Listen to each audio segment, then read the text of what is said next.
बहुत उत्साह है पूरी पार्टी में और बहुत अच्छे लोगों को इस बार टिकट मिली है और पूरी उम्मीद है कि हम लोग सारे ही चुनाव जीतेंगे। कुछ भी नहीं कर रही है विकास के नाम पर ये लोग। घर पे बैठ के हमारे मुख्यमंत्री जी राजस्थान के 1.5 साल से घर पे बैठे हैं, क्वारंटाइन कर रहे हैं। हमारे जितने भी मंदिर हैं, हमारे जितने भी धार्मिक स्थल हैं, उनका विशेषकर हिंदू समाज के जितने भी अपने धार्मिक स्थल हैं, उसके लिए ये बिल्कुल भी मुझे नहीं लगता कि इनको बिल्कुल भी इनके अंदर कोई भी इस तरह की धार्मिक भावना है। मैडम, राजस्थान पंचायत चुनाव है, किस तरीके से देख रहे हैं आप? नहीं, बिल्कुल बहुत उत्साह है पूरी पार्टी में और बहुत अच्छे लोगों को इस बार टिकट मिली है और पूरी उम्मीद है कि हम लोग सारे ही चुनाव जीतेंगे और हमारी सभी जिला परिषद भी जीतेंगे और पंचायत समितियां भी बनेंगी। क्या मुद्दे हावी रहेंगे? देखिए, जिस तरह से राज्य सरकार कुछ भी नहीं कर रही है विकास के नाम पर, ये लोग घर पे बैठ के हमारे मुख्यमंत्री जी राजस्थान के 1.5 साल से घर पे बैठे हैं, क्वारंटाइन कर रहे हैं। इससे बड़ा मुद्दा क्या हो सकता है? महिलाओं पे अत्याचार, दलितों पे अत्याचार, हर व्यक्ति डरा हुआ है, सहमा हुआ है, विकास के नाम पे कोई काम नहीं हो रहा है। इससे बड़े मुद्दा क्या हो सकता है? और मोदी सरकार इतना कुछ कर रही है। देखिए, आप अभी भी इस बार भी इन्होंने पार्लियामेंट को फंक्शन नहीं होने दिया। विपक्ष ने बिल्कुल, पार्लियामेंट में इतना काम होता है, जनता का पैसा होता है जो लगता है पार्लियामेंट चलाने में, वो भी इन्होंने नहीं होने दिया। लेकिन फिर भी उसके बावजूद भी हमने 20 से ऊपर बिल पास किए हैं। तो ये भी बहुत बड़ी उपलब्धि है मोदी सरकार की। और हमारे प्रधानमंत्री जी रात दिन काम करते हैं, जनता की सेवा करते हैं। और वैसे ही हमारे नीचे से लेके ऊपर तक हर कार्यकर्ता काम करता है, हर जनप्रतिनिधि काम करता है। कोरोना काल में भी एक एक व्यक्ति ने भरपूर काम किया, जनता की सेवा की, अपनी जान पे खेल के जनता की सेवा की। अफगानिस्तान के अंदर अभी भी कई भारतीय फंसे हैं।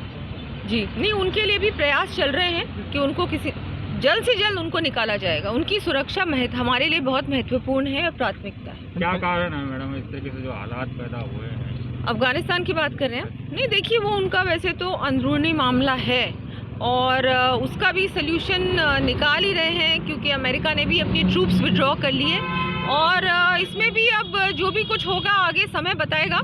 और बिल्कुल गंभीरता का विषय है, सभी के लिए है, हमारे लिए भी बहुत गंभीरता का विषय है और इसमें ज़रूर कोई ना कोई प्रॉपर प्लानिंग के साथ सरकार जो भी कोई फैसला लेगी। लेकिन अभी सब कुछ देखा जा रहा है, ऑब्जर्व किया जा रहा है कि वहाँ पर क्या। मैडम, पंचायत चुनाव में भी बागियों ने भी ताल ठोक रखी है, वैसे में पार्टी को जीतने का भी दिक्कत आएंगी?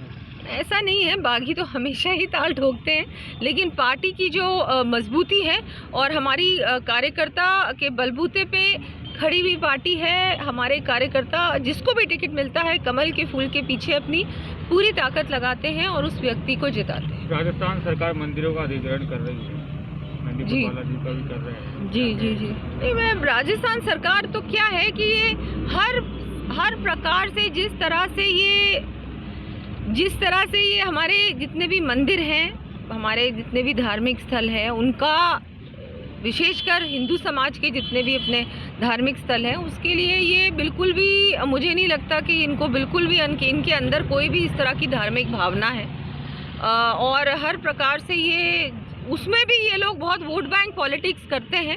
अपने अपने जो वोट बैंक्स हैं, चाहे वो किसी भी समाज हो, किसी भी जाति के हो, उनको किसी न किसी प्रकार से खुश करने के लिए ये इस तरह की चीज़ें करते रहते हैं। ये हम भी जानते हैं कि जहाँ मंदिर होता है वहाँ पर फिर कुछ और बन जाता है। और हर प्रकार से ये जो तोड़ना मरोड़ना और लोगों की भावनाओं से खेलने वाला काम ये लोग राज्य सरकार कर रही है। किसानों की जमीन नीलाम हो रही है। देखिए, किसानों की अगर हम लोग बात करें तो इन्होंने जो वादे किए थे उस समय राहुल गांधी जी ने खुद ने वादा किया था कि किसानों की हर प्रकार से सारे ऋण माफ़ होंगे। कौन सा ऋण माफ़ हुआ? कुछ नहीं हुआ।